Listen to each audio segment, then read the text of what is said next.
nikimsubiri Yesu. Na tumewamiss. Mulitumiss sisi? Thank you very much. Asante sana. Asante sana kwa kuja. Tumeshukuru sana. Wale ambao tumekuwa nao kwa majuma, kwa juma nzima. Kwa juma nzima tumeshukuru sana.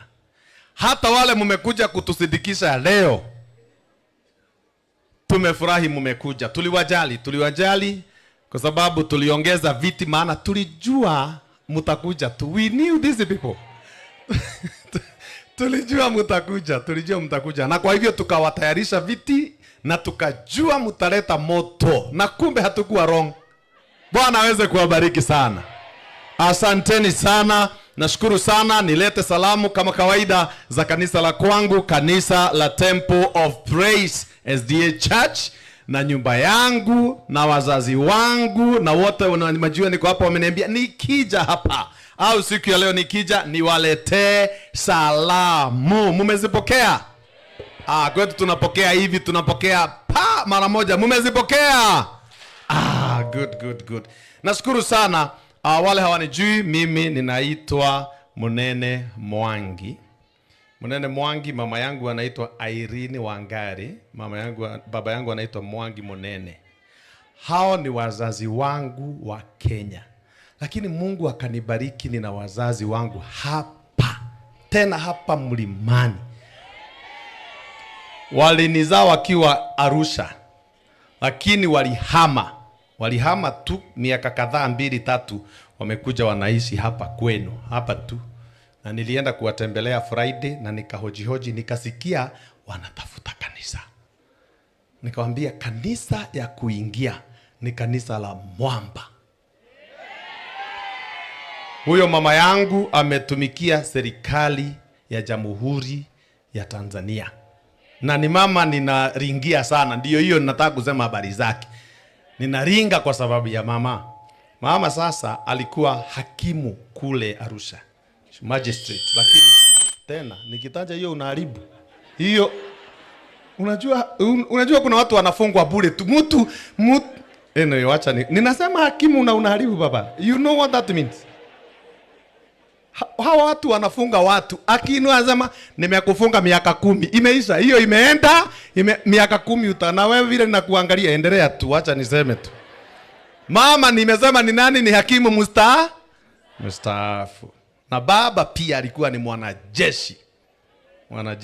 Na uzuri Mungu ni mwema. Nimeangalia nikaona mama amefika saa hizi. Mkiniruhusu nitampatia nafasi awapungie tu mkono. Mtamruhusu? Mama ako pale na mchungaji hapo. Si anapendeza? Asante sana mama kwa kuja. Baba amekuja kweli? Bado. Lakini pia niko na dada yangu, kangu kadogo anaitwa Mukami. Mukami si mama pia usalimiane. Kako hapo nyuma ya mama hapo, kako wapi Kazembo? Bwana asifiwe. Kwa hivyo hapa mimi nashukuru. Ndiyo mimi nafurahi ya kwamba mama amekuja. Sasa mama mimi kwa uwezo ambao Mungu amenipatia. Na uwezo pia serikali. Sijui ni ya Kenya au ni ya Marekani au ni ya Tanzania imenipatia. Na mamlaka ya kanisa. Mimi nakukabidhi kwa mchungaji wa hii kanisa. Kutoka leo wewe ni mshiriki wa hii kanisa ya Mlimani. Pana mambo ya kwenda Buseru. Kama alikuwa anakuja kwenu mnaita Buseru. Hata hiyo Buseru. Sasa Buswelu. Kama mlikuwa mmechukua jina yake, tumetransfer jina yake hapa Mlimani. Ninamwachia Opi, mzee Opi na mzee wangu wa kwanza, munitunzie mama. Tafadhali mtunze huyo mama yangu huyo. Mkimuona mnaniona. Na hata mkisikia kwamba amestaafu, hajastaafu kabisa. Kwa hivyo sheria bado iko mikononi mwa nani? Asanteni sana, asante sana, nashukuru sana. Sasa tumekuwa tukikiangalia kitabu cha Yona. Na tumeona ya kwamba Yona mwenyewe aliitwa na Mungu. Sisi tunasema nitakwenda. Jona akasema sitakwenda. Mungu akamwambia utakwenda. Akaambia Mungu nisome lebo, siendi kwao, watu unanituma kwao ni watu ambao ni waovu, watu wauaji, watu hawastahili rehema, siendi. Yona akaambiwa na Mungu, Mungu akasema ni wewe nimechagua, utafanya nini? Utaenda. Akasema siendi. Tukamwangalia Yona, akaingia kwa chumba chake, akapanga mizigo, akaenda, akateremuka kutoka nyumbani kwake. Ndiye huyo Yona alishia tumboni mwa samaki. Hapo ndio alididia Mungu. Jana tukamuona Yona akikasirika kwa sababu ya kazi nzuri ambayo Mungu amefanya, kwa sababu kumefanyika kazi, and we are picking it from there. Kitabu tulimaliza, lakini leo tunaingia Agano Jipya. Agano Jipya, na tumesomewa hilo fungu hapa ambao Yesu mwenyewe alipokuja alijifananisha, akajilinganisha na huyo Yona, yule aliyesema siendi, mtu mtukutu, mtu muasi. Yesu alipokuja akajifananisha na huyo Yona. Swali sasa ambao tunasema siku ya leo, somo letu linasema tunamwangalia aliye mkuu kuliko Yona. Someone greater than Jonah is here. Tuombe. Mtakatifu na Mungu wetu uishie mahali pa juu mbinguni, tunaomba uingie rohoni zetu na unene nasi na utuandae kwa sababu ya ufalme, na ni katika jina la Yesu tumeomba. Amina. Sasa swali ni hili. Wakati utafika, na Biblia ilisema ya kwamba watu wa Ninawi watasimama na watatuchallenge sisi, watatupatia changamoto, kwa sababu walisimama. Watakaopotea watasema nini kwa Bwana? Wakati wale hawakuwa na nuru kama wewe, watasimama na waseme nuru kidogo tulipata na wokovu tumepata.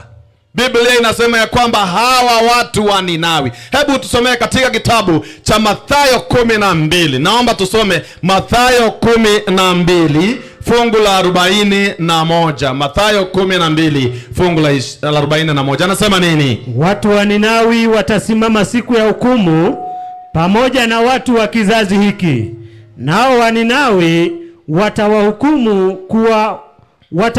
kuwa wamekosa, kwa sababu wao walitubu kwa mahubiri ya Yona, na hapa yupo aliye mkuu kuliko Yona.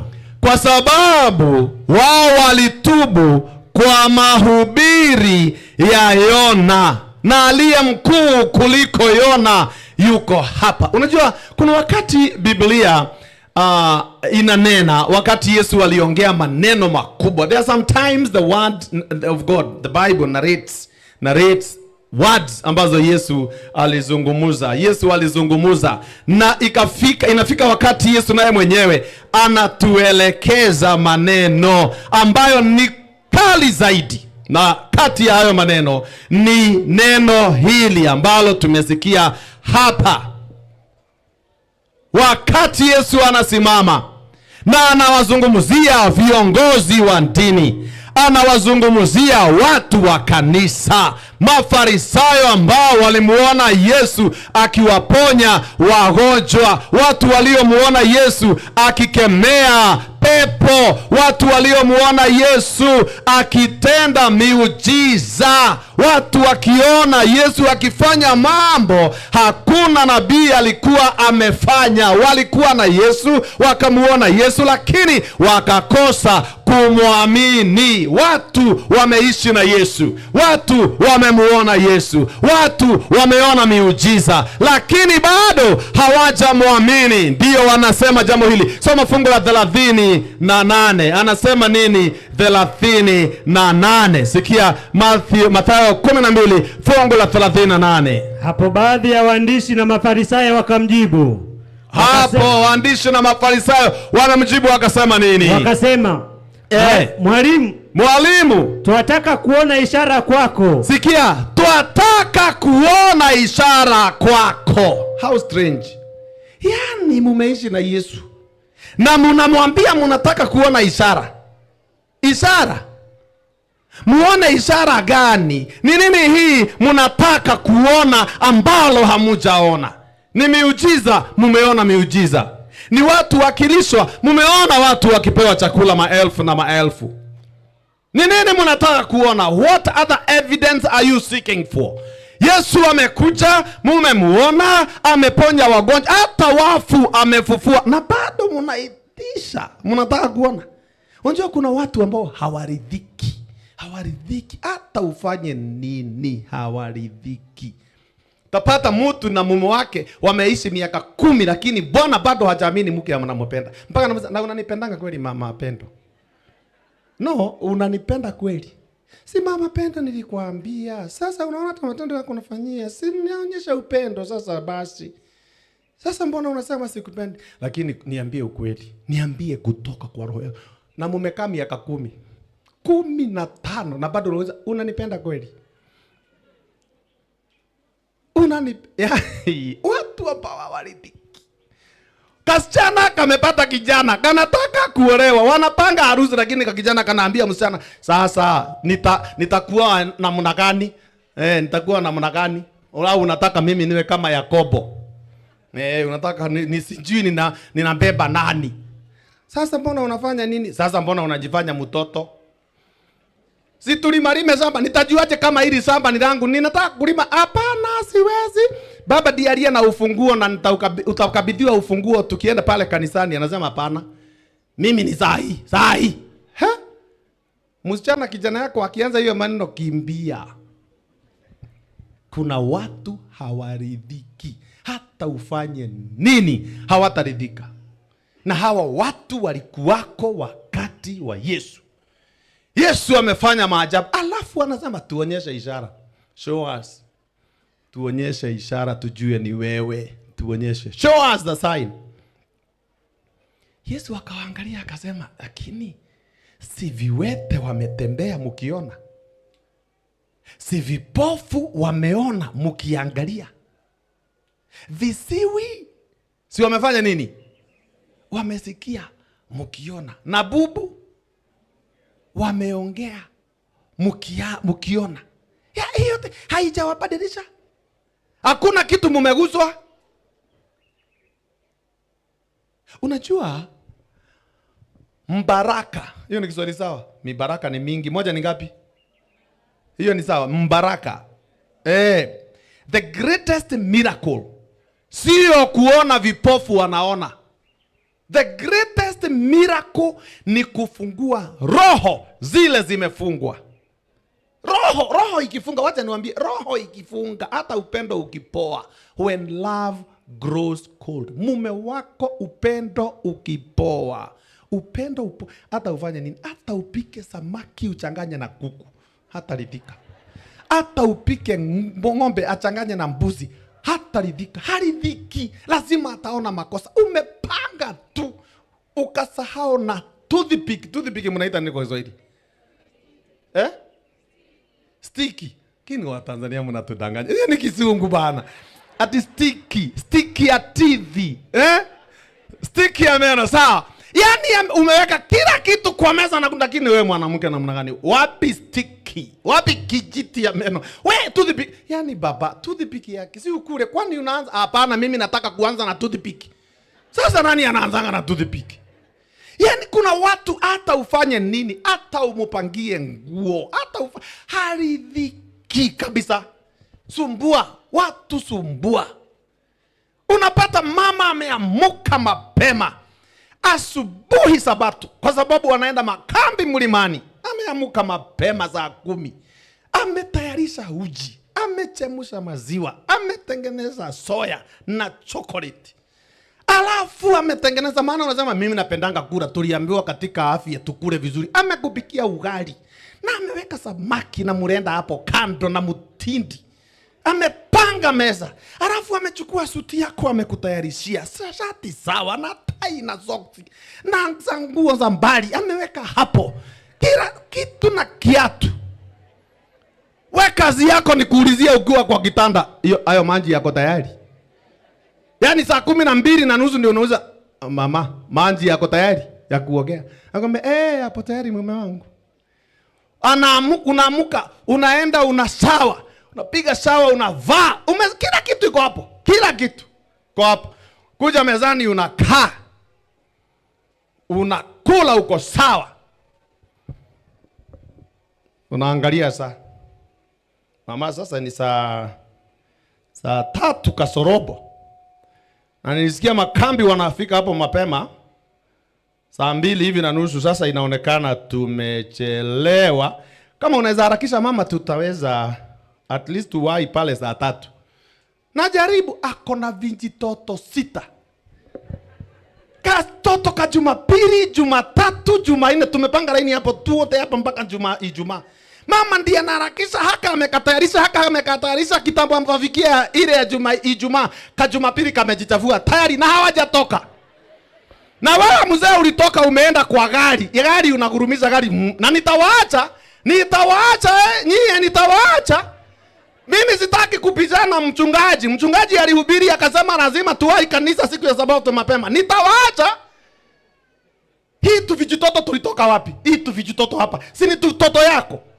Sasa umeniachia. Kwanza nilikushughulikia kwanza mtoto mkubwa. Yaani huoni baba. Yaani huoni hata unisaidie na haka kakubwa kubwa kidogo. At least ukavalishe kiatu. Ni mimi mama na sija hata kula. Ninawaharakisha huyu nilipatia maziwa kalimwaga. Sasa kamejichafua, ninajaribu uji kalimwaga kwa kichwa na kalikuwa kamenawishwa. Kameharibu kila kitu, kimeenda disarray. Kila kitu mbaya kwa hii nyumba. Yaani kana na kile anasikia ni kwamba nitawaacha nyinyi.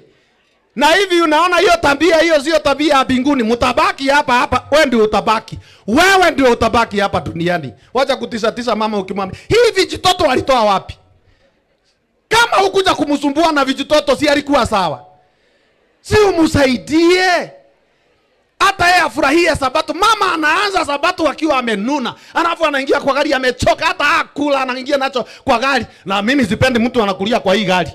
Na nimesema mara kwa mara, sijui kama umeshaosha hii gari. Mama, hii tabia mimi sitaki. Si ninakula ini yokoe wakati baba. Hapana, uwe unaamuka mapema. Niliamuka saa 10, amukanga saa 9. Watu ambao hawaridhiki kamwe. Mama unampata kwa gari za hiyo ndio anajipondoa pale kwa gari, kioo ya gari ndio inamuokoa. Na wewe uliokolewa na kioo yako yote kubwa ya dresser. Mama hapa ndio anajaribu kungangana. Hata mingi zingine ameongeza za macho ili kaa kombo, aliweka ya left ikaenda right. Sasa anakaa kama pikipiki. Sasa anashangaa. Alafu Pastor Munene anakuja anamuuliza, "Tutakwenda?" Unafikiri ataniambia atakwenda? Haendi. Sitakwenda. Mama anasumbuka kitambo akikaa chini mwili imechoka, kukaa tu chini anaanza kulala. Sikupenda. Aliamuka saa 10, amesumbuka, amechoka. Hapa ametulia akisikia wimbo, anasikia amani, analala kwa nyumba ya baba. Hapo ndio amepumzika, tangu jana usiku ndio amepumzika. Bwana tena anamuuliza, "Sasa wewe tabia gani unakuja kulala hapa kanisani?" Baba, si umhurumie tu. Si ni wewe umesababisha. Si uchukue katoto kamoja ili tukija hata mama afurahie Sabato. Halafu tumeshinda hapa kanisani, anaharakisha kuangalia watoto wako wapi? Wapi fulani? Ni yeye. Wewe umetulia. Mama ndiye akibizana hii tutoto 6. Haka kananyonya na kasaba kako miezi 2 kanakuja. Imebaki miezi 2 kanakuja. Tukifika nyumbani tena unauliza, "Kwani hatukuli?" Mama, kini kweli akina mama wataenda mbinguni. Yale mnapitia. Anyways, sioni kama nitawaokoa sana. Nyinyi endeni tu mkimsubiri Yesu. Watu ambao hawaridhiki. Nashukuru sana kwa wale wanaume mnasaidia wake zenu. Bwana awabariki sana. Bwana awabariki. Tafuta nguo yako. Ni kweli wanaume hawaoni. Wengine wanaume ukiwaachilia yenyewe utakuja kuona alivaa socks ya green na yellow. Bili unauliza aliona zinafanana. Ni kweli, lakini saidia huyu mke wako, ni wako. Saidia. Au ufanye yako. Kuliko akufanyie ufanye yako. Tafuta shati yako nini, mwambie mama wacha mimi nishughulikie ili ashughulikie hivi faranga. Si ndio? ili asaidike. Lakini ninasema kuna watu ambao hawaridhiki. Umekuja kanisani, mipango imepangwa, vitu vimefanyika, tenti zimewekwa, vyakula vimewekwa, na atalalamika. Sasa hii makambi, kama watu hawajiwezi, mbona wanaombaomba makambi kwa conference? Sasa hapa si wangetengeneza hapa, si wangeondoa hata haya mawe hapa. Sasa mtu akianguka hapa si atajikwa vibaya sana, na hizi mawaya zinakaa hivi. Yaani wewe hakuna kitu unaona ni makosa, na umekuja makambi leo. Ulikuwa wapi? Si ungekuja Monday ukokote hii mawe. Kuja okota usiku mawe na tocha hapa uokote. Usiwe mtu ambaye haridhiki na unalalamika kwa kila kitu. Unalalamikia wazee wa kanisa, unalalamikia pastor, unalalamika kwa chakula. Hata kwa Pasaka ika mkate tunakula kadogo sana. Hata Yesu niliona kwa picha anapatia kila mtu mkate moja. Sapati ni kitu ya kunyima mtu. Sasa hii yote ingine ikibaki mnapelekanga wapi? Kwa nini mnaenda kuzika au kuchoma? Si tu ikule hii kitu, si ni mwili wa Yesu. Yaani wewe kazi yako ni kulalamika. Na hii kadivai jamani, haka simuongeze ka kikombe yawa. Haka sasa. Si Yesu alipeana kikombe. Kanu ni kikombe. Hii utaita kikombe kweli au ni kakombe? Kijikombe. Yaani wewe kazi yako ni kulalamika. Tukienda ubatizo unalalamika. Bwana haya maji baridi. Simufanye mpango. Hata mchungaji anapata maji moto kidogo hapa. Wewe unasaidia nini? Watu ambao hawaridhiki. Wapata huyu ni pastor, yeye naye kazi yake ni kulalamika kila wakati kutoka asubuhi mpaka jioni. Mlisahau mkufanya hamwe. Hata washiriki wanasema sasa hii kelele tutaisikia miaka 5. Mnasikia kama atapigwa transfer kweli huyu au anakaa hapa. Usiwe mtu ambaye haridhiki. Ridhika. Paulo anasema be content. Yesu anasema wakati wake waandishi na Mafarisayo hawakuridhika, wakamwambia tuonyeshe ishara. Ni kweli tumeona vipofu wanaona, ni kweli tumeona viwete wametembea, tumeona haya yote, sasa tuonyeshe ishara nyingine. Haingewabadilisha, they could not change. Hata angefanya chochote hata ridhika. Wana wa Israeli wametolewa Misri, na wametolewa Misri hawakuridhika, walinungunika, wakagombana, wamepewa chakula bure, hawalipi, wanalalamika, wanasema tunakinai hiki chakula, tunataka nyama, wamepewa nyama, wamekufa kwa nyama, wana shida, wametolewa utumwani. Wanaona wa Misri wanakuja, mbona kule hakukuwa kaburi, mbona unatua? Watu ambao hawaridhiki. Hakuna kitu baya duniani kama kuwa na mtu haridhiki. Mke haridhiki. Bwana amekuja akagonga kwa mawe hapa, analima mawe uko nyumbani. Mzee ameleta pesa, ni hizi tu. Yaani hizi tu. Mwanaume mzima kama wewe. Hii ndio umeleta. Na mwanaume sasa huyu amefanya kazi. Yaani huyu mwanaume si kupatia amani. Kuna wamama wengine hawapatii mabwana zao amani. Mwanaume anafurahi akienda makambi. Na hata ikiisha anahuzunika, anataka iendelee kidogo. Kwa sababu huku anatulia hapa, anasikia uimbaji. Kule nyumbani ni kelele. Huku ni nyimbo. Nyumbani kelele. Anakwambia tu amechoka, umchemshie maji kidogo. Ala, baba, hauna mikono? Yaani mikono sasa iliisha. Si uko nje unakuaga na mikono. Si uko nje ni wewe unapika shuleni. Nani anapika? Au si wewe unapika huko kwa shule? Si ni wewe unapika kule kwa hospitali. So ukiingia kwa nyumba mikono ungi. Mikono hakuna Hey baba. Mimi unibebi hivyo. Tumia mikono, hata Mungu alisema ya kwamba atabariki kazi ya mikono yako. Watu ambao hawaridhiki. Waingereza wanasema unbelief, kutoamini. Unbelief is never satisfied. Ambaye haamini hakuna wakati atatosheka. Muujiza mkubwa duniani ni kufungua zile roho zimefungwa. That is the greatest miracle. Kama utapata na mtu ambaye ana mawazo yamepanuka, mtu ambaye amefungua roho, huo ndio muujiza wa pekee. Mtu ambaye anashukuru, mtu ambaye anakusaidia, mtu ambaye ana embrace system, mtu ambaye anasema hii ni yetu, tutafanya pamoja. Utafurahia kwa maisha yako. Wakati roho inamkataa Mungu, hakuna muujiza wowote utakuwa enough Hakuna muujiza utakao mtosheleza huyu mtu. Na kwa hivyo Yesu alipowaangalia, akawaangalia kwa macho yao, akawaambia, I am not giving you any sign. Siwapatii ishara yoyote ile. Ishara ile imebaki ni ya Yona. Hiyo ya Yona ndiyo peke yake imebaki. Hakuna ishara nyingine.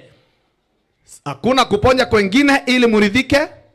Hakuna moto utatoka mbinguni ndio muridhike. Hakuna mtetemeko wa ardhi ndio muridhike. Sio malaika. Zile ishara imebaki ni ishara ya Yona. The sign of Jonah. Na Yesu akaendelea akawaambia, lakini mjue neno hili, aliye mkubwa kuliko Yona ako hapa. One greater than Jonah is here.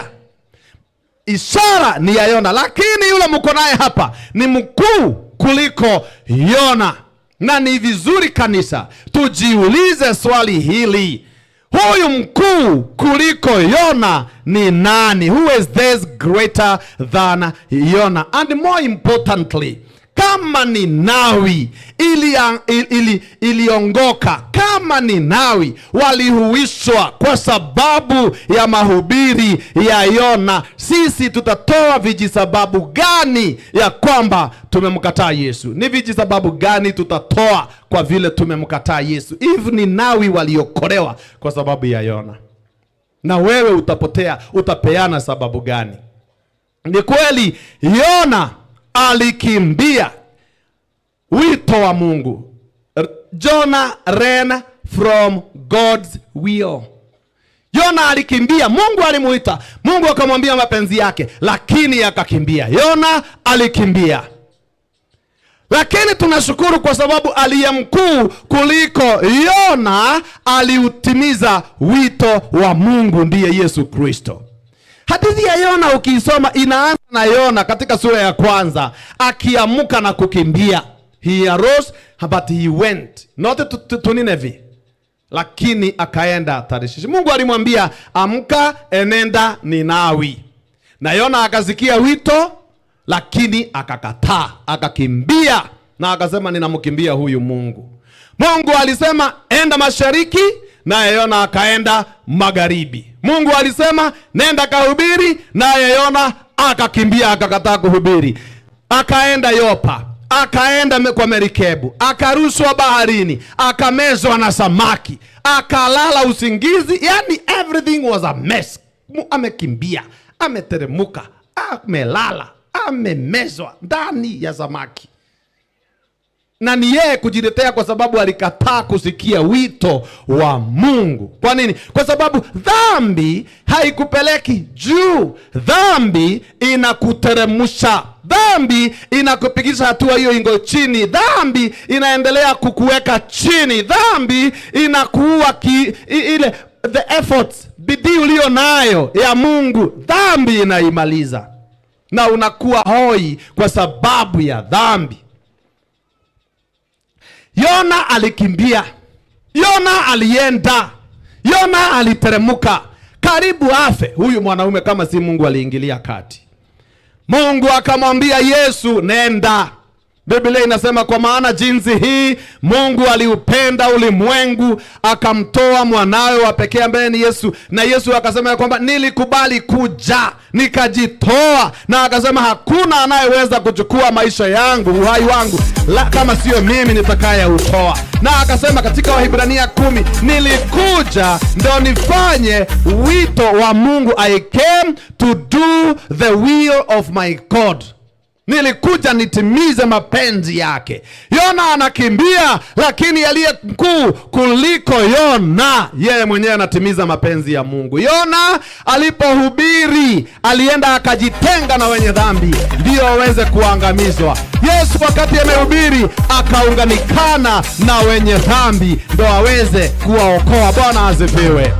Aliye mkuu kuliko Yona yuko hapa. alikataa. Yona alikimbia kazi ya Mungu. Yesu mwenyewe alikubatia kazi ya Mungu. Wafilipi anasema ya kwamba aliona si vema kukubatia uungu, bali akajitoa, akaja duniani, akazaliwa kama sisi, akanyenyekea hadi kifo cha msalaba. Hiyo ni Wafilipi 2 fungu la 5 hadi la 8. Yesu aliacha ukuu mbinguni. Yesu aliacha vyote ndio wewe nami tupate uzima wa milele.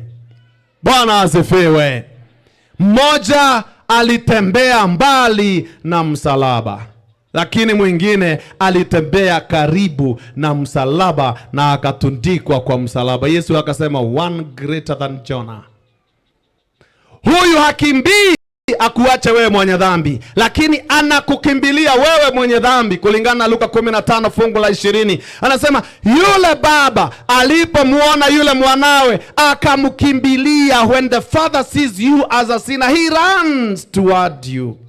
Wakati Mungu anaona mwenye dhambi ameamua kumrudia, anamkimbilia, anamkubatia, anamuosha, anamkubalia mbingu. Na Biblia inasema ya kwamba mbingu kuna kuwa na furaha na vigelegele. Mbingu wakati mwenye dhambi mmoja amerudi kwake, furaha na shangwe na vigelegele mbinguni. Hiyo ni Luka 15 fungu lake la 7, na pia usome fungu la 11 na 12. Kuna kuwa na furaha mbinguni mwenye dhambi akimrudia Mungu. Kwa hivyo Yesu mwenyewe ametengeneza njia ndio tuingie ndani. Lakini Yona alisimama kando na wenye dhambi. Mmoja ambaye ni Yona aliasi, he disobeyed. Alikataa kusikia wito wa Mungu. Lakini aliye mkuu kuliko Yona ambaye ni Yesu, yeye mwenyewe alitii. Ndio anasema mimi ni mkuu kuliko Yona. Mimi ni zaidi ya Yona. I am greater than Jonah. Wakristo wengi tunafanana na Yona. Mungu anasema mtembelee jirani, unasema I'm very busy. Niko busy Mungu kidogo, niko busy tu. Mungu anasema msamehe aliyekukosea, unamwambia Bwana siwezi, alinitenda kitendo mbaya sana, sio mara ya kwanza. Mungu anasema nenda, unaambia Mungu katume mwingine, mimi niko busy Mungu, send someone else. Lakini Yesu anasema nilikuja. Yeye mwenyewe alitii, anasema I came. Wakati wewe unasema una sababu, Yesu anasema kwamba I came, nilikuja kukuokoa, nilikuja kukusaidia. Kwa kutotii Mungu na sauti yake, Yona mwenyewe akarushwa kwa bahari. Lakini Mungu akamtayarishia samaki. Yona mwenyewe amerushwa kwa bahari afe. Yesu mwenyewe akajirusha mwenyewe kwa msalaba uokolewe. Jonah wasn't dying for anybody to save anybody, but Jesus was.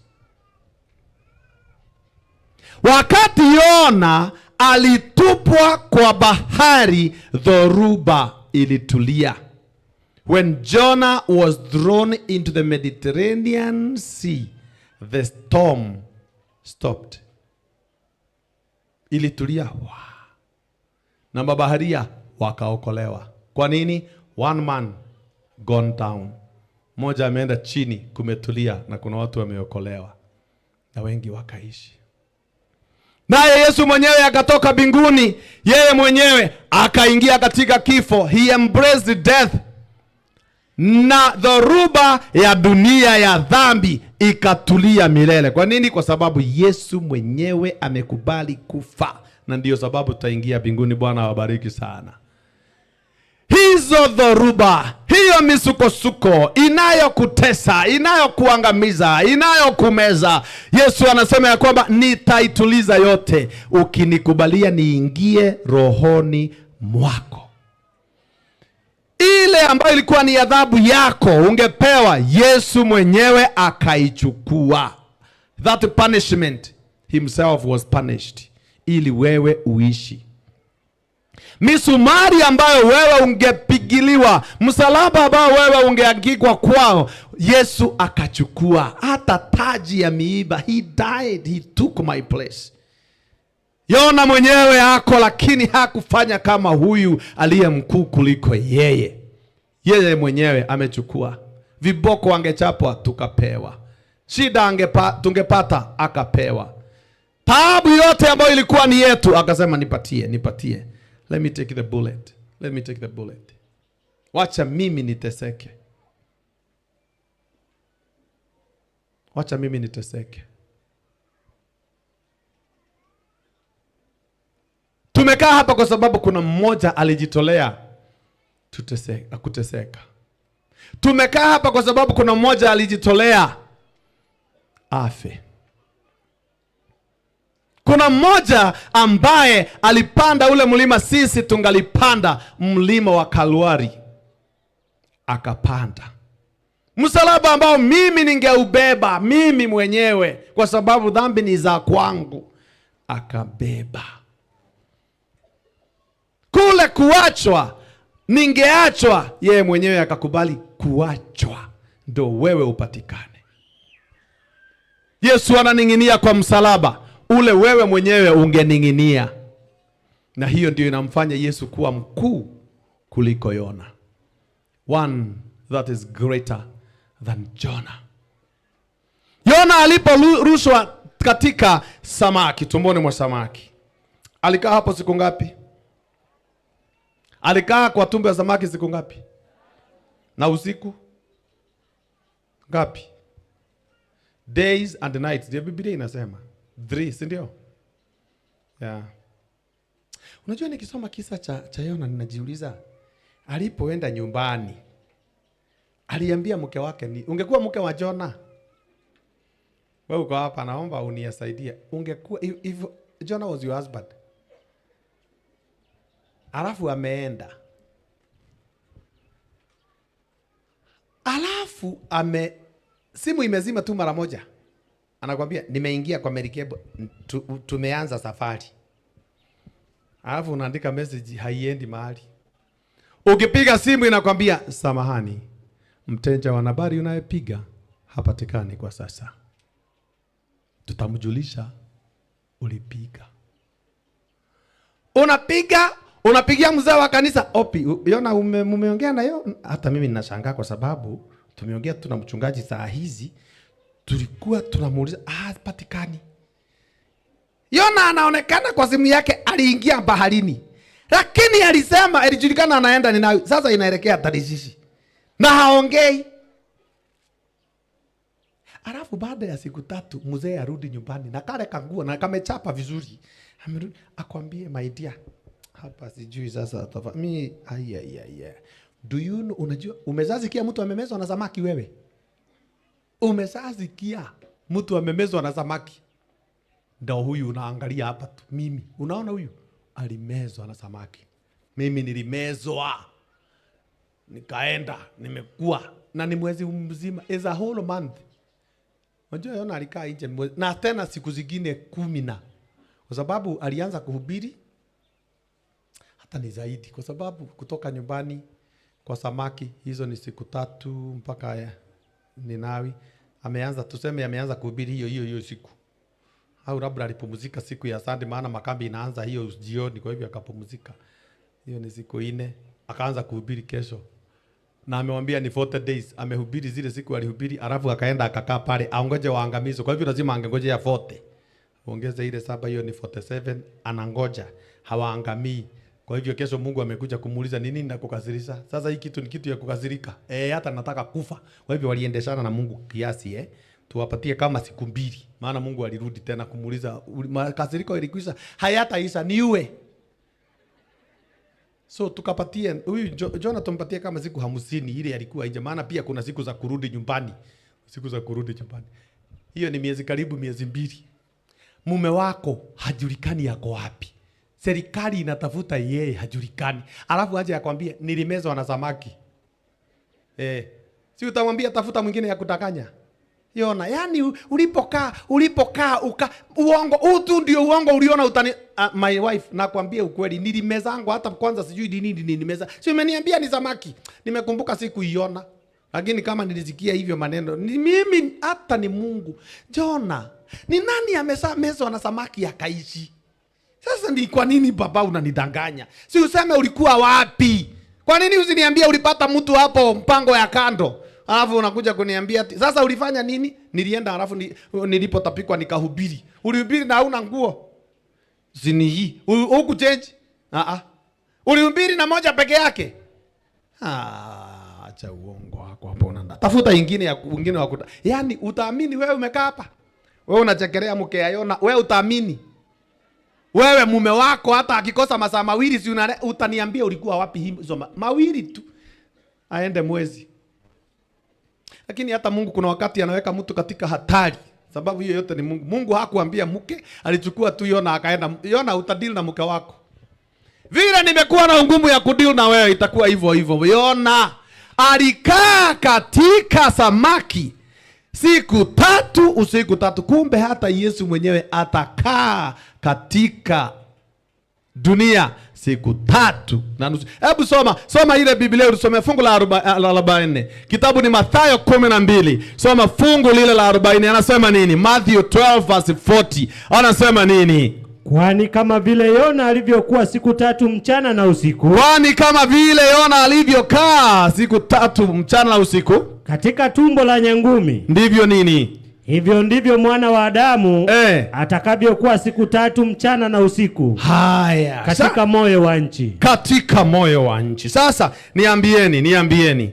Yona amekaa katika tumbo la samaki siku 3 mchana na usiku. Sawa? Na Yesu atakaa katika moyo wa ardhi siku 3 mchana na usiku. Hili fundisho ni fundisho ambalo limechanganya wengi sana. Mpaka kuna watu wanaamini Yesu alikufa msalabani siku ya Jumatano jioni, Wednesday evening. Sababu wanahesabu ni 72 hours. Kama Yesu anafufuka alfajiri na mapema siku ya kwanza ya nyuma, wanaanza kufanya hesabu wakitoka huko kurudi nyuma hivi. Kwa hivyo wanaanza pale kama ni kumepambazuka Sunday, kwa hivyo ni usiku hii ya Sunday. Alafu wanaona mchana ya Saturday na usiku ile tumeamukia sasa. Alafu sasa inarudi Friday asubuhi na usiku. Friday na Saturday hizo ni 2 days complete. Lakini pale Sunday haikuwa ni usiku peke yake. Kwa hivyo wanarudi Thursday hapo jioni ili waunganishe na ile ili yawe masaa 72. Wanasema alikufa Alhamisi sio Wednesday. Ili ifike 72 hours. Wewe nawe Mwadventista ukisoma hii siku 3 na nusu yako inafika aje sasa? Utahesabu aje hapa sasa? Hapa itakaaje? Kwa sababu ni kweli Yesu alifufuka alfajiri na mapema siku ya Jumapili. Kesho asubuhi, kesho. Kwa hivyo tunaona kuna usiku wa ile tunaingia ambao ni ya Jumapili. Maana siku inaanza jua likitua. So kuna hiyo night yote. Halafu kuna leo mchana na kuna usiku ile tumelala. Usiku na mchana hiyo ni siku moja. Lakini Yesu alikufa jana jioni. Sasa inaingia siku 3 aje sasa wapenzi wa Bwana? Mnanielewa? Ya kwamba kama Biblia inasema alikaa siku mchana na siku 3 mchana na usiku, tutaihesabu aje? Hii lazima tuhesabu. Tutaihesabu aje kwa hii haya makambi?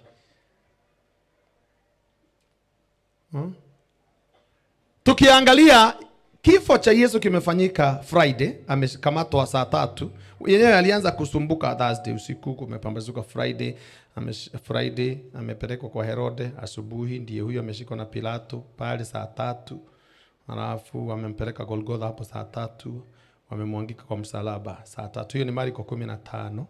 Alafu sasa saa 6 jua likawa giza.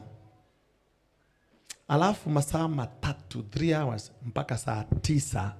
Saa 9 ndiyo Yesu anasema mikononi mwako naiweka roho yangu, akasema imekwisha. Saa 9 Friday. So Yesu amekufa. Saa 11 Yusufu amechukua mwili wa Yesu, ameuzika kabla ya Sabato kuingia. Kwa hivyo hiyo Friday yote mchana amekufa saa 9 ndiyo amekufa hapo. Alafu wamemchukua wameweka kaburini jioni ya Friday, jioni jana. Kwa hivyo amekuwa kwa kaburi mpaka asubuhi leo, alafu kwa kaburi siku hii yote, alafu kwa kaburi mpaka kesho asubuhi ndio afufuke. Hiyo ni siku 3 kweli? Ni siku 3. Ninafanya hesabu peke yangu au tunafanya na nyie? Mbona nikiuliza muongei? Kwa hivyo hata mulilala kwa nyumba ya baba. Tuko pamoja? Yesu alisema nitakaa wapi? Nitakaa wapi siku 3 mchana usiku? Nitakaa wapi? Nilijua hapo ndiyo maneno iko. Hakuna mahali Biblia inasema Yesu atakaa kaburini siku 3 mchana na usiku. Yako Biblia, angalia tena fungu la 40. Angalia kama inasema kaburini. Niambie inasema nini? Kizungu, Kiswahili, lugha yako inasema nini? Moyo wa nini? Kiingereza inasema hata, haisemi kaburi. Na hapo ndipo maneno yapo. Ukisema kaburini atakaa kutoka kuanzia jana usiku mpaka. Lakini moyo wa nchi ni nini? Kusema moyo, the heart. The heart is the control engine.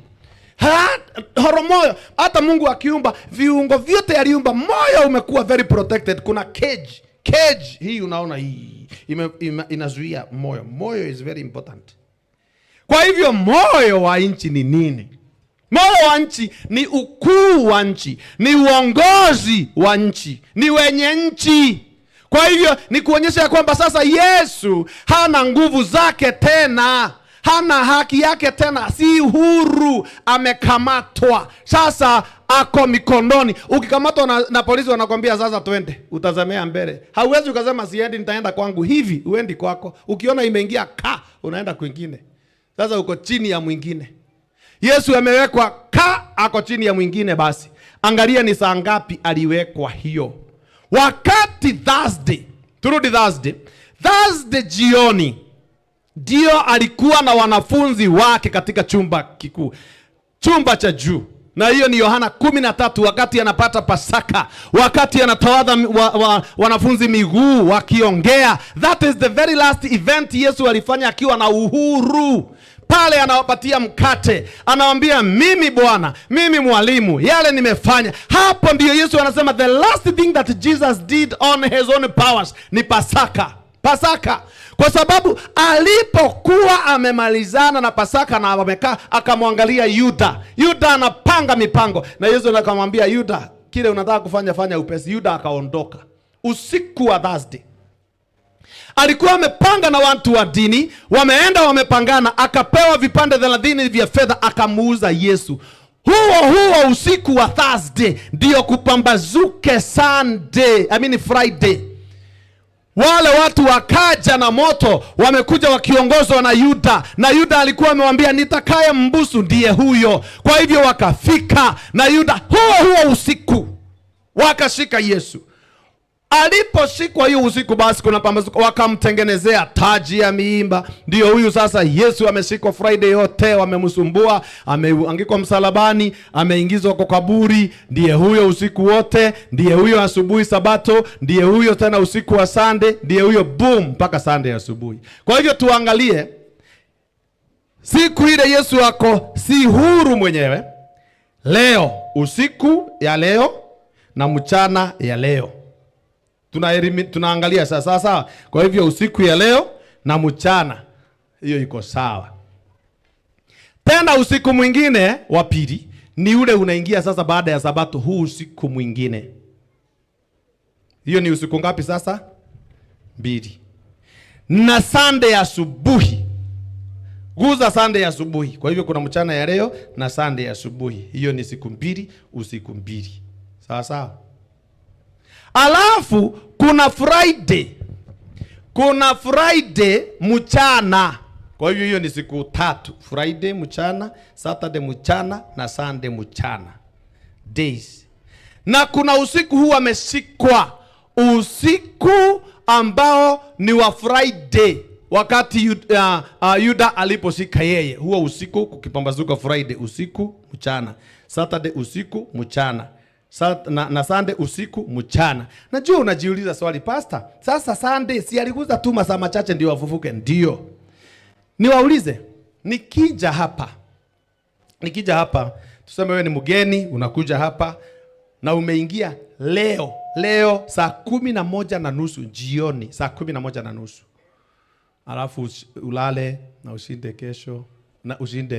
kesho, na jioni, uondoke ile Monday asubuhi. Monday asubuhi. Umekaa hapa mlimani siku ngapi? Wacha nirudie tena. Hiyo munijibu msiniangalie tu. Nimekuja, mimi ni mgeni wenu. Nimeingia leo Saturday saa 11:30 jioni. Nimelala. Nimeshinda na nyinyi kesho Sabato. Oreva siku Sunday. Alafu nimelala ingine. Niondoke the following day niende. Nimekaa kwenu siku ngapi? Mbili. Wala wanasema mbili ni lini na lini? Leo Saturday na kesho Sunday, nikaondoka Monday. Hiyo ni siku ngapi? Lakini wacheni kujifanya hiyo sio Biblia, hiyo ni mambo ya kawaida. Niingie Saturday saa 11, niondoke Monday saa 2 asubuhi. Nimekaa hapa siku ngapi? 2 au 3? Sawa. Mtoto amezaliwa leo Saturday saa 11. Halafu amekufa Monday asubuhi. Amekaa duniani siku ngapi? 1. Si ni 3? Ya ni 3. Na tunasema hivi, as long as umegusa hiyo siku kabla, hata kama ni 1 hour. Ndio unaona ukiandika hata certificate yako ulizaliwa saa 11:45 Saturday, itasemekana ulizaliwa Sunday. Unasema nilizaliwa Saturday. Saturday masaa mangapi na ulikata dakika 30? Haijalishi. As long as niligusa hiyo siku niko nayo. Na nikiondoka Monday nasema niliondoka Monday. Si ndio? Monday uliondoka inapambazuka tu, hujamaliza siku yote. Kwa hivyo kulingana vile tunahesabu ndivyo Wahibrania wanahesabu. Wahibrania, Hebrews wanahesabu ya kwamba hii umeguza hapa, hiyo siku bora umeiguza, basi hiyo imekuwa counted for. Sawa sawa sasa. Kwa hivyo wakati Yesu anasema ya kwamba alikaa katika roho, sio kaburi. Roho ni ya kwamba amekaa mikononi mwa wale viongozi wa ardhi siku 3 mchana na usiku. Anahesabu anything that was wakati iliguzwa ya hiyo siku 3 akakaa. Yeye huyu Yona aliondoka siku 3 na Yesu the same siku 3. Wapenzi, ningependa niwaambie kwamba Yesu mwenyewe alijifananisha na Yona. Yona mwenyewe alikuwa kitu mbaya. Yona mwenyewe alikuwa amepotea. Yona mwenyewe alikuwa hasikizi. Lakini wakati Yesu alikuja, alijifananisha na Yona. Siku ya leo mbingu inakungojea. Siku ya leo Yesu anakungojea uondoke. Yona mwenyewe alihubiri. Yona mwenyewe amekasirika na alibadilisha. Yesu anakufa msalabani. Yesu akifa msalabani, dunia imeshuka, imetetemeka. Malaika wako, jiwe limeondolewa. Yesu ameshinda kifo. Kifo kimepoteza. Kaburi ilishindwa. Yesu alisimama. Naye Yona ametapikwa, hakufa, ndo akahubiri. Samaki hangemshika Yona vile kaburi halingemshika Yesu mwenyewe. Yesu ni mkuu kuliko Yona. Yona amehubiri huu mji wa Ninawi. Yona ametangaza juu ya kuangamia kwao. Yesu amehubiri dunia nzima. Wote ni wahubiri, lakini mmoja alihubiri na hasira na mwingine akahubiri na huruma. Yona akaingia Ninawi, Yesu akaingia duniani. Yona akaingia Ninawi na samo ni moja peke yake. Samo ni moja peke yake. Ukihesabu maneno aliyoongea ni maneno 8 katika Kihibrania, na kwa Kiingereza ni maneno 8, na kwa Kiswahili ni maneno 6. Hakuna kwaya, hakuna praise team, hakuna miujiza, hakuna PowerPoint, hakuna loudspeaker, hakuna watu, hakuna michango, hakuna milioni 10 ya SNF, hakuna yote, hakuna kamera. Yona amehubiri bila hata salamu, na akasema baada ya siku 40 Ninawi utaangamizwa, na akamaliza. Hakuna kusalimia watu, hakuna kuwaombea, hakuna kuguza mtu, hakuna salamu. Kamzeka hasira, kamekazirika. Haka kutaka kuja. Kwanza ungekaacha kaguvia kwa tumbo ya samaki. Hakajui kalitolewa kwa nini, lakini kalilia Mungu akaokoe. Mungu akakaokoa, kamekazirika. Kameangalia watu wa Ninawi, kakasema mtakufa baada ya siku 40. Kanaenda mahali ingine, mtakufa baada ya kazi yani imagine mhubiri ya hubiri hiyo hubiri. Hata mimi leo hii nianze kusema nyinyi wote vile nimewaangalia, kesho wote mtakuwa kwa jeneza. Mtaniambia zima hiyo kitu, zima. Mtu anakuja kutuambia tutakufa. Yona hakujali, mukasirike musikasirike, mutaangamia 40 days. Anzeni kuhesabu leo. Anzeni kuhesabu. Zikabaki siku 10. Akajua mko na siku 10. Dunia hii ya Mungu. Kuleni hiyo samaki mnakula leo, maana hamutaiona baada ya siku 10. Kabaki siku 2, kamekaa mahali. Takwisha watu waovu, mashetani. Kabaki siku 1, mnakufa wote kesho. Utajua mimi ni nabii. Na unabii wa kweli. Kafika 40. Kafika 41. Kafika 42.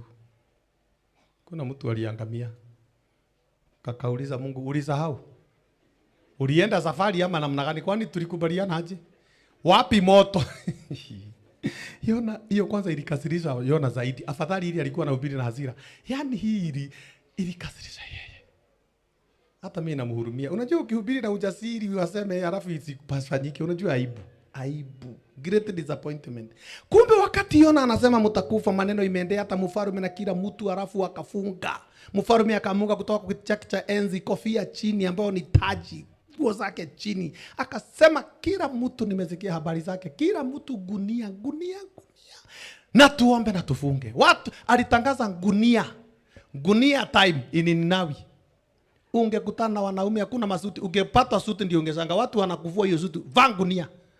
Sisi wote, mama gunia, mtoto gunia, baba gunia. Akasema hata na wanyama, kila mtu. Baba gunia, mama gunia, kijana gunia, msichana gunia, ng'ombe gunia, mbuzi gunia, kuku gunia, viroboto, kila kitu gunia, kila kitu, hata kuona kitu hakina gunia. Akasema hamujui, yawezekana Mungu asikie. Kumbe wewe Yona unahubiri na hasira. Kumbe umekataa kuwaombea watu wamejua siri ya wokovu. Bwana asifiwe. Wakasema siri ya wokovu ni nini? Ni gunia. Dunia na kufunga. Na Biblia inasema Mungu akawarehemu. Lakini Yona hakufurahi. He is so angry. Amekasirika ile hujaona. Kumbe unakasirika na street zote za Ninawi zimebadilika, zimekuwa ni prayer meetings. Watu kwa barabara ni kuomba. Hoteli zikabadilishwa kama zile vituo za net event. Wanaomba kila mahali, bawa akaambiwa kuna kunywa, ombeni bwana. Msikunywe chai, ombeni kila mahali, omba kwako. Tuhuru. Na Mungu akaona kilio ya hii watu. Wakabarikiwa na Mungu, hata na wanyama wakaokolewa. Kwa nini? Kwa sababu ya nabii mmoja ambaye alikuwa na hasira lakini alihubiri. Yesu alihubiri kwa kila kijiji. Yesu alihubiri hata milimani na mabondeni. Yesu alihubiri kwa masinagogi na hata kwa bahari. Yesu alihubiri kwa watu wote, akaponya waliokuwa wagonjwa, akawapatia chakula cha bure. Wale hawakuwa wanaona amewafungua macho, wale hawaneni wananena kwa sababu ya kazi yake nzuri. Amemuokoa Lazaro, amesamehe wenye dhambi, amependa watoto, ameguza wale ambao walikuwa na ukoma, ametuliza bahari. Lakini bado walimkataa. They rejected him. How heartbreaking. Na Ninawi imehubiriwa na mtu mmoja, sermon ya maneno 6. Na wamebadilika. Ni kwa nini Ninawi izituhukumu sisi? Ni kwa nini Ninawi izituhukumu? Ni Biblia inasema watu wa Ninawi watasimama, sio Ninawi, lakini watu wenyeji wa Ninawi siku ya mwisho watasimama na watauliza. Siku hiyo ya hukumu, vitabu vitafunguliwa. Watu wa Ninawi watauliza, hawa mbona wamepotea? Kwa nini wamepotea? Kwa nini?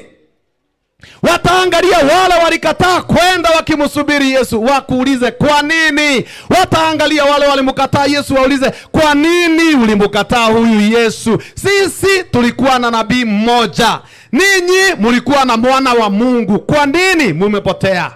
Sisi sermon ilikuwa moja, tena laini moja. Nyinyi mlikuwa na Biblia vitabu 66 na Agano Jipya na ya kale. Yote mlikuwa nayo. Mlikuwa na manabii, sisi tulikuwa na nabii mmoja. Mlikuwa na pastor munene, hamukukasirika. Sisi tulikuwa na nabii mwenye hasira, tulipona, mbona nyinyi mumepotea? Utasema nini? Utasema nini? Waseme sisi hatukuona miujiza, nyinyi mliona Calvary, nyinyi mlifanyiwa miujiza, sisi hatukuwa na time, nyinyi mlikuwa na wiki nzima ya makambi. Kwa nini usiende ukimsubiri Yesu? Utaambia watu wa Ninawi nini? Watasema sisi tulikuwa na warning moja peke yake, ninyi mlikuwa na elfu za warnings kila wakati na mahubiri kila Sabato mnahubiriwa na unabii. Mumepotea kwa nini? Why didn't you repent? Kwa nini hamukuungama? Kwa nini hamukujitoa? Kwa nini wewe umekaa hapa unanisikiza unaona ya kwamba bado una wakati? Maisha ya watu wa Ninawi yatakuwa ni ushuhuda, sio kwa sababu hawakuwa wenye dhambi, lakini kwa sababu walikubali huo mwangaza waliokuwa nao mdogo, that little light. Wakati watoto wanapoimba wakisema kwamba there's little light of mine, I'll let it shine, shine, shine, shine. Hiyo mwangaza kidogo, wewe mwenyewe utasema ni nini imefanya upotee? Ni nini hakuwa nao?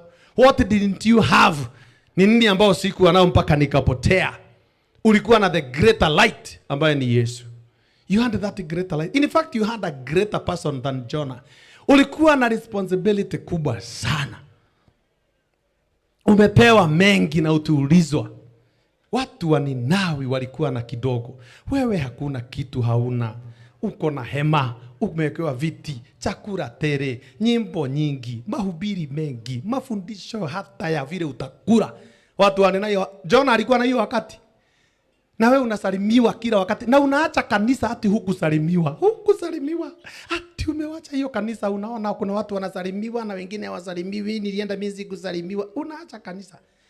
Yaani unawacha kanisa kwa sababu hujasalimiwa. Si uje asubuhi na mapema usimame pale kwa geti utusalimie kila mtu, salimia sisi, salimia na tutakunyima salamu.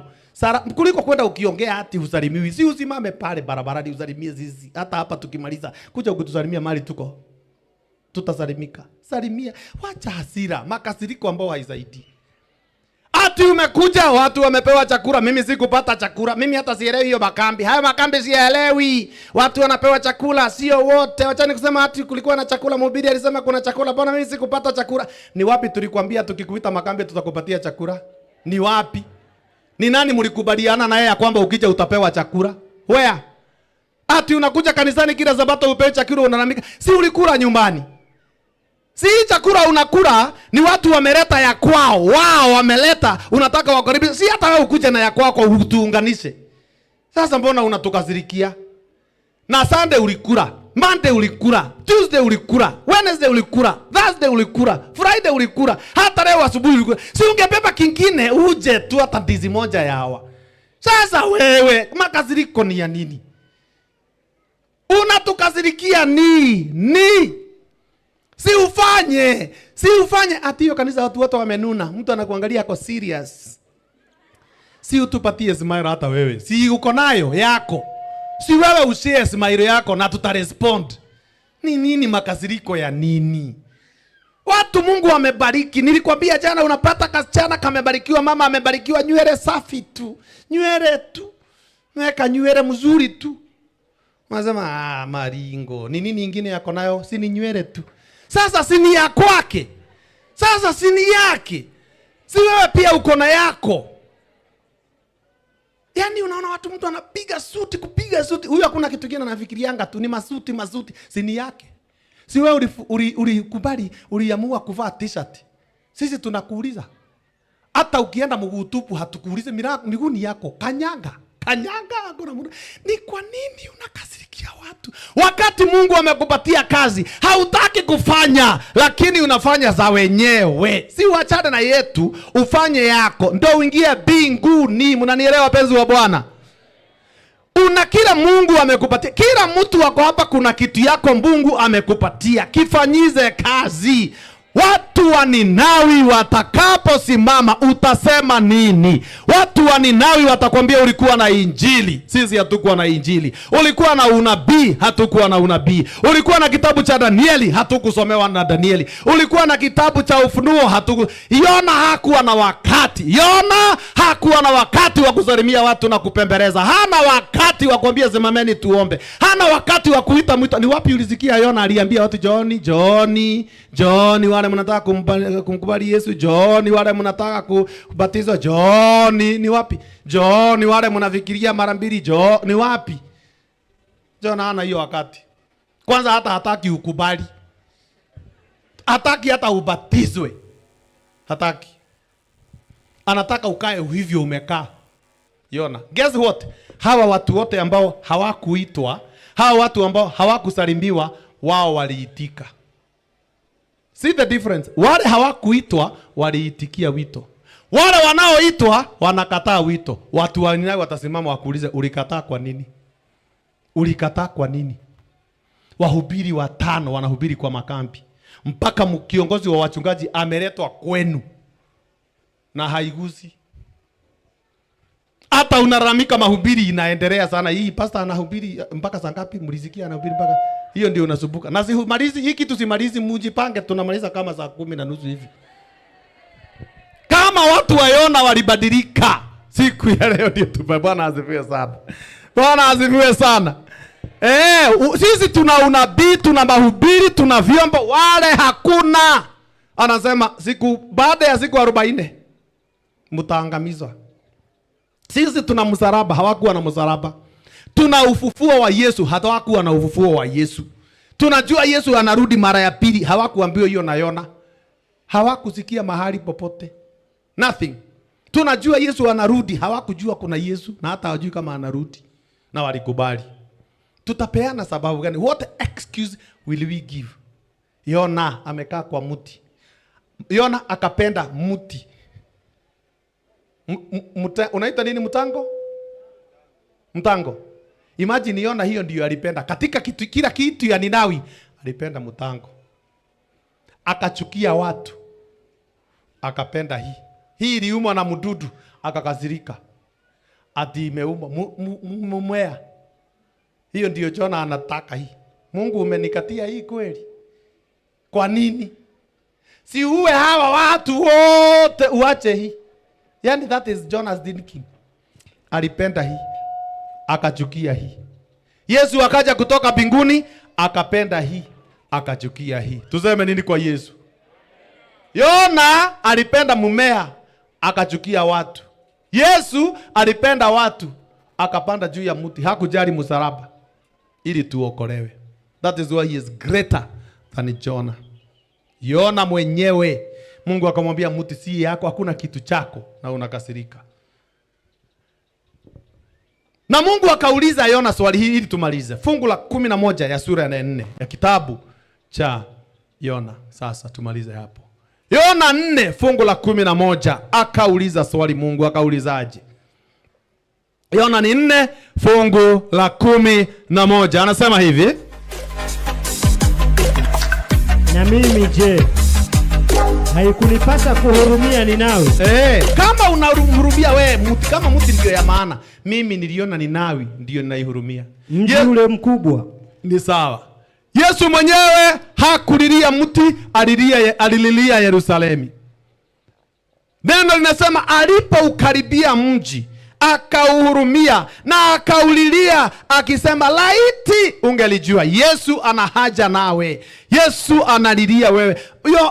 Huyu Yona analilia mti, Yesu analilia roho. Yona analilia Ninawi iangamizwe. Lakini Yesu anasema hataki watu wa mlimani waangamie. Yona alingojea hukumu ya Mungu. Yesu alidelay, alichelewesha hukumu ya Mungu. Yona alitaka waangamizwe, Yesu anataka tuokolewe. Ndio sababu yeye ni mkuu kuliko Yona. Huyu Yesu aliyesimama pale na Wafarisayo, huyu ambaye alisimama akiwauliza swali, wakiuliza sign, huyu anasimama leo hii. Amesimama kwa mibari hii, amesimama kwa makambi haya, amesimama katika kila siku ya Sabato, na anauliza wewe mwenyewe, ni nini kitakacho kupoteza? Anasema niko mlangoni nabisha, nimesimama niingie ndani ya roho yako. Ni nini ambayo kitakuzuia nisiingie? Mlango wa rehema uko karibu kufungwa. Rehema za Mungu ziko karibu kuisha. Hukumu ya Mungu iko karibu kusimamishwa. Yesu mwenyewe yako karibu kusema ya kwamba wana wa Ninawi, simameni muone wale waliopotea. Sio ili waweze kuringa, lakini ndio waweze kuwa ushuhuda ya kwamba mji mzima unaweza okolewa, watu wakikubali kumkubali huyu Yesu. Yesu mwenyewe anasema ninasimama mlangoni nabisha, ukikubali niingie rohoni mwako, nitakubariki, nitakuweka katika kitabu changu cha uzima. Yesu anasema kwa ndugu zangu na dada zangu ya kwamba usimuangalie Yona, jiangalie mwenyewe na ujiulize, mimi ambaye ni mama, mimi ambaye ni mzee, huyu Yesu wa Nazareti nitamfanyia nini? Yona mwenyewe alimulenga Kristo. Jonah pointed to Jesus, but Jesus fulfilled Jonah. Yesu alitimiza ile ambayo Yona hanguweza kufanya. Yona mwenyewe alitimiza. Yona alikimbia, Yesu aliweza kutimiza. Alitimiza yale Yona alikimbia. Yesu mwenyewe alisimama kama yule mkubwa kuliko Yona. Yona aliogopa kifo akatoroka. Yesu aliona kifo akakikabili na akafa, ndo mimi na wewe tupate uzima wa milele. Yona alihubiri kwa mji mmoja. Yesu mwenyewe anahubiria ulimwengu, na anasema ya kwamba enendeni kote ulimwenguni muhubiri habari njema, atakayekubali mumbatize ili aweze kuwa ushuhuda. Yesu mwenyewe anahubiri leo. Yesu alikufa kwa sababu yako na kwa sababu yangu. Yona akaingia kwa samaki kwa sababu ya uasi.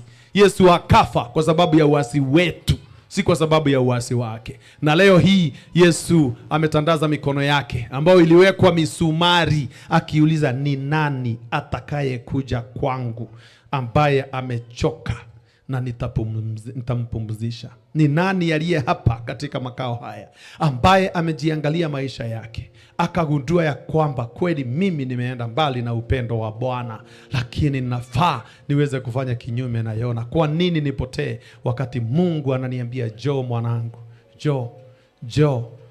Nilipotoka kabisa, sasa narudi.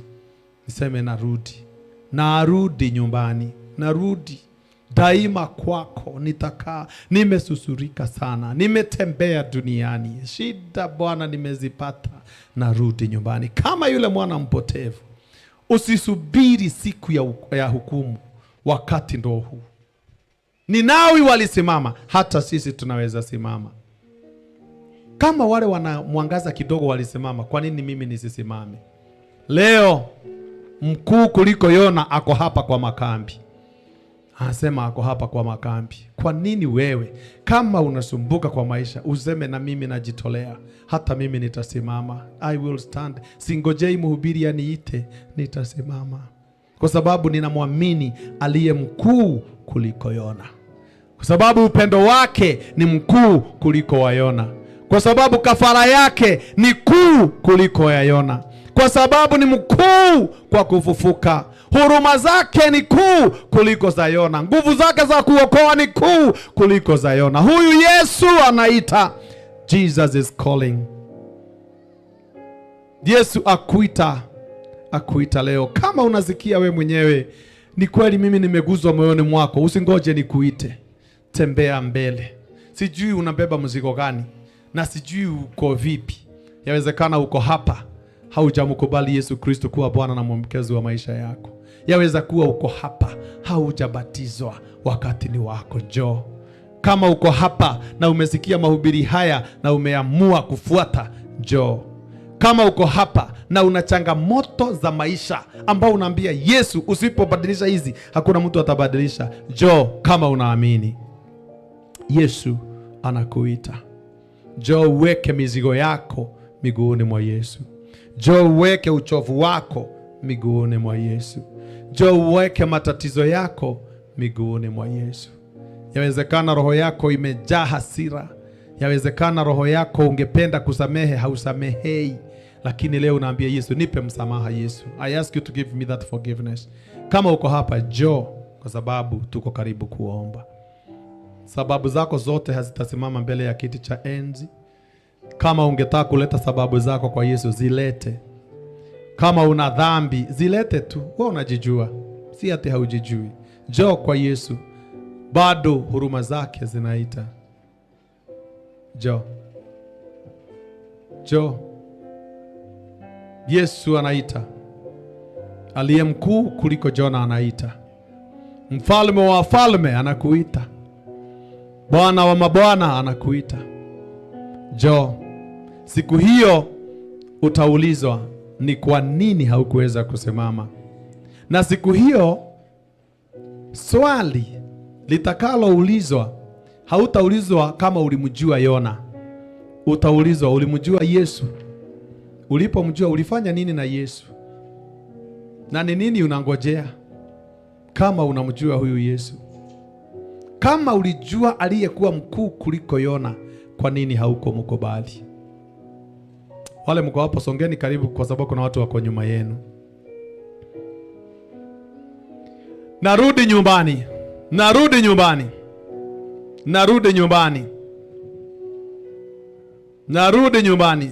Endeleeni kuja tu. Wewe ukisikia mvuto wa roho, njoo na kusubiri. Yesu akuita, akuita leo.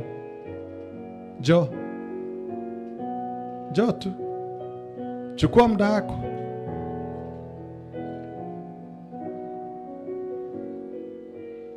Yawezekana jina lako litaweza kuandikwa leo kwa wale ambao walikubali. Njoo. Njoo. Yaweza kuwa uko hapa na una shida nyumbani kwako na matatizo mengi tu. Umeomba, usikii kama maombi yanaenda, lakini unasema wacha nipeleke huu mzigo kwa Yesu. Njoo. Msikie.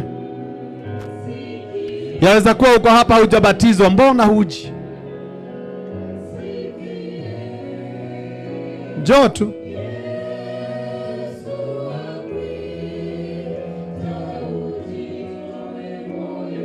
Jitoe sasa. Unajijua. Unajua kama kwako shinda ziko, kwa watoto wako, labda ni wagonjwa, labda kuna ugonjwa umekwamia kwako. Lakini leo unasema Yesu, hii samaki ya ugonjwa itapiki. Njoo. Anapumzisha waliochoka. Kama umechoka, njoo. Njoo tu. Njoo tu. Ni wewe nakusubiri. Yaweza kuwa uko hapa, kazi zako zimekwama. Yaweza kuwa uko hapa, ulirudi nyuma. Na hakika kama hutamwambia Yesu, hauoni ukisonga mbali. Njoo. Njoo. Jitoe sasa. Hujui kile Yesu atafanya maishani mwako. Ninawi mji mzima ulikuwa na revival haijawahi onekana katika Agano la Kale. Ungekuwa hapa saa hii. Wakimaliza wimbo sitakuita tena, kwa sababu wewe unajua shida zako. Unajua hoja yako.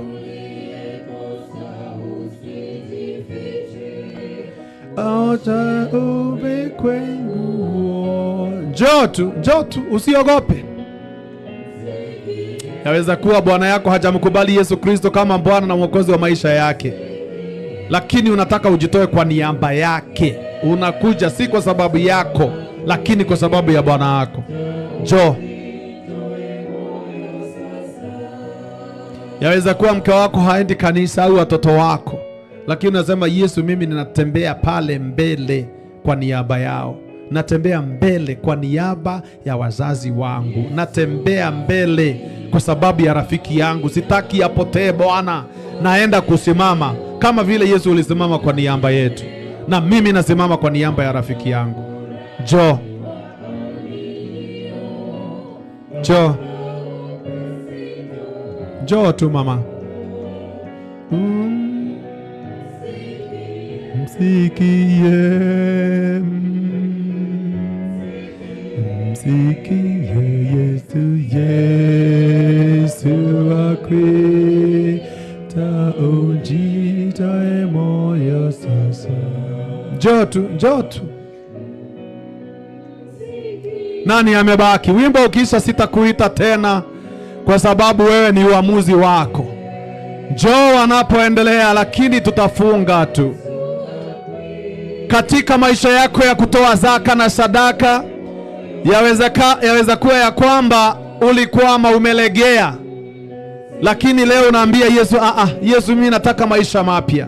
Niwe mwaminifu kwa zaka, niwe mwaminifu kwa sadaka, niwe mwaminifu kwa kutunza sabato yako takatifu. Njoo, ninakusubiri. Njoo. Tuimbe beti la mwisho sasa. Tukiimba hilo beti la mwisho na chorus mara mbili, tutaamini ya kwamba waliokuwa wanajitoa leo wameshajitoa.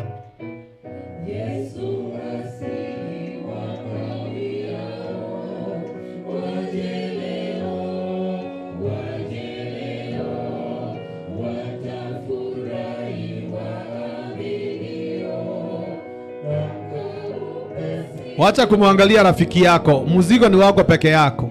Samaki imekumeza peke yako.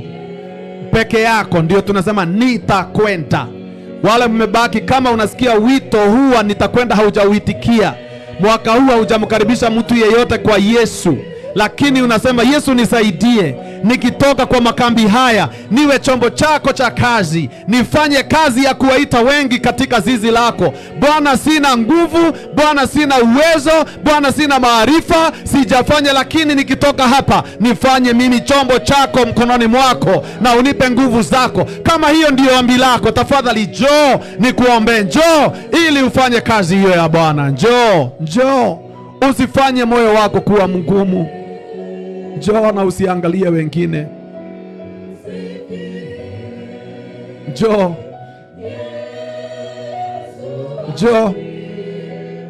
Kwa nini watu wapotee kwa dhambi? Kwa nini watu wapotee dhambini wakati wewe ungetumika? Wakati wewe ungetumika uende uhubiri Injili. Nini hii inakufanya kuwa moyo mgumu? Ambia Yesu, niachilie, nimiminie mibaraka yako, niweke huru Yesu, na mimi nataka niwe chombo chako cha kuwaita wengi katika zizi lako Bwana. Sina fedha, sina maarifa, sina ukweli, sijui lolote, lakini Bwana nisaidie, nipe nguvu ya kwenda. Kama hilo ndilo ombi lako, ni wewe ninakuita uje ili tuombe pamoja, tuwe mashahidi na tuweze kuwa majemedari wa Injili ya Yesu, tukahubiri Injili hii, kwa sababu tunamwamini aliye mkuu kuliko Yona. Tuimbe mara ya mwisho chorus, tukimaliza tunaomba. Lakini nasikia kuna mwingine amebaki. Chorus ikiisha, nyanyuka tu nje. Njoo tu dada yangu, just come my brother.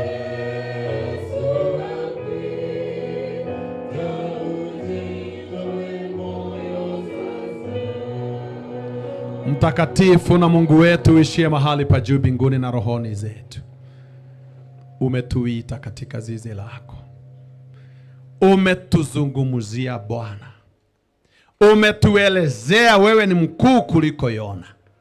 Kama Yona mwenyewe alienda akahubiri, akafanya jiji nzima likapate mwamsho wa pekee, lazima hata na sisi tuamuke, hata na zaidi ya watu wa Ninawi, kwa sababu aliye mkuu kuliko Yona ako hapa kwa makambi haya. Aliye mkuu kuliko Yona ndiye tumesikia habari zake. Aliye mkuu kuliko Yona ndiye anatuita tuingie zizini na kazini mwake. Na sisi Bwana tumejitoa, tumekuja hapa kwa mibari, ili Bwana ukatukumbuke kwa njia ya pekee.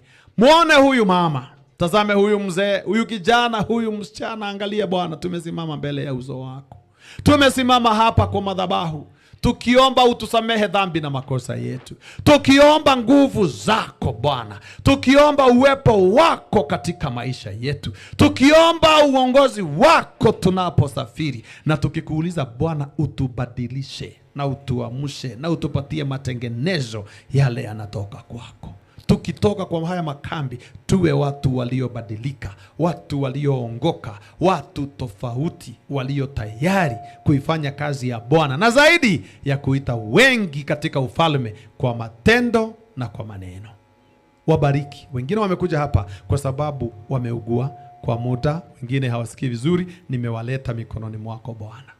Uwaguze na mkono wako, mkono wa uponyaji. I ask you to release the healing powers, Lord.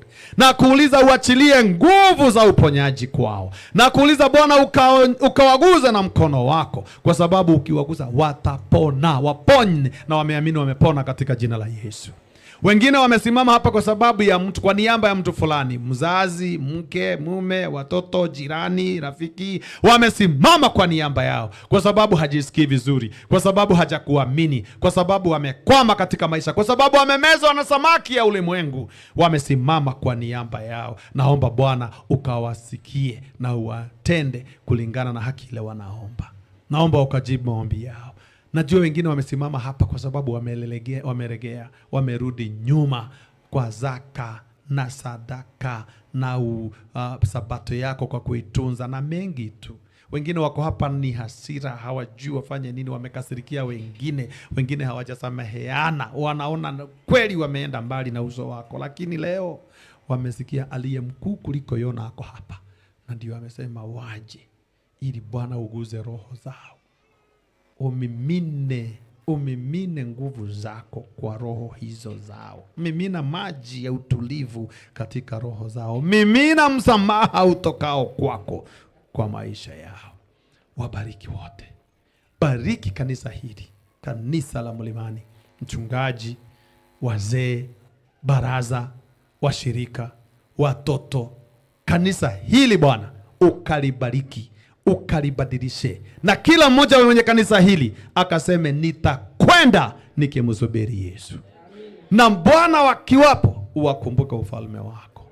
Hata wageni wamekuja siku ya leo wengi tu, nao kila mmoja aliyekuja mubariki Bwana. Mibaraka yako najua ni mingi, kila mtu atapata baraka kwake 1, 2, 3. Bwana katubariki ili tuwe tunakumbuka makambi haya. Nasi Bwana utusaidie tuweze kujitahidi, ndio tuseme kama Paulo pale mwishowe ya kwamba nimevipiga mbio, nimehifadhi imani. Tuseme nimepiga vita vilivyo bora. Tuseme tu kama Paulo. Tunashukuru kwa neno lako na tunashukuru kwa kutusikia. Kuna wale wamejitoa wabatizwe. Bwana, ni jambo la muhimu kabisa kwa kujitoa kubatizwa. Na wengine kwa kukubali mara ya kwanza waseme uingie rohoni mwao. Wote kawabariki, na sio hawa tu, hata wale walioko mbali. Kila mmoja wetu. Na ni katika jina la Yesu Kristo aliye Bwana na mwombezi wa maisha yetu. Sote tuseme amen. Amen. Amen. Asanteni sana. Bwana aweze kuwabariki. Wale ambao wangependa ubatizo, tafadhali jioni hapa tu pembeni, wazee wanawasubiri wachukue majina yako ili waweze kuanza. Asante sana, ubarikiwe. Ni wangapi wameendelea kubarikiwa katika makambi ya mtaa wa Mlimani 26? Bwana ni mwema wakati